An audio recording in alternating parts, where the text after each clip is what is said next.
আসসালামু আলাইকুম। আশা করি সবাই ভালো আছেন। আজকে আমি টক ঝাল মিষ্টি জলপাই আচার বানিয়ে দেখাবো। যা কথা না বাড়িয়ে আচারটা রান্না করা যাক। এখানে আমি 1 কেজি জলপাই কেটে ধুয়ে সিদ্ধ করে নিয়েছি। ভাপ দিয়ে তারপরে জলপাই কষটাকে ফালিয়ে দিয়েছি। এখন জড়া দিয়ে দিলাম। এখন আমি একটা প্যানের মধ্যে সরিষা তেল দিয়ে ঢেলে দিলাম। তেলটাকে ভালো করে গরম করে নেব।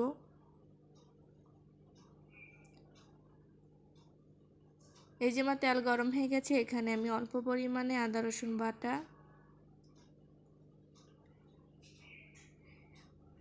হলুদ মরিচের গুঁড়ো,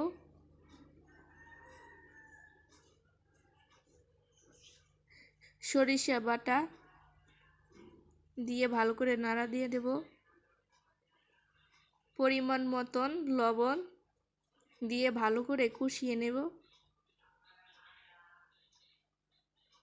এই যে আমার কষানো হয়ে গেছে, এখানে আমি সিদ্ধ করা জলপাই দিয়ে দেব। দিয়ে ভালো করে এগুলো মিক্স করে নেব।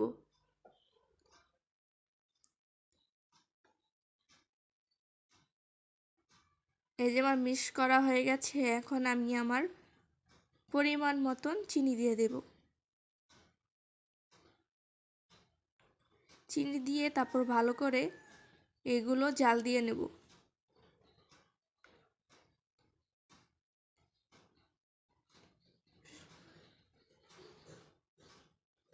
এই দেখুন চিনির রস উঠিয়েছে। এখন আমি ভালো করে জাল দিয়ে শুকিয়ে নেব। এই দেখুন আমি এখানে এখন ভেজে রাখা মরিচ ফাঁকি দিয়ে দিলাম। মরিচ ফাঁকি উপরে দিয়ে তারপর ভালো করে নাড়াচাড়া দিয়ে দেব।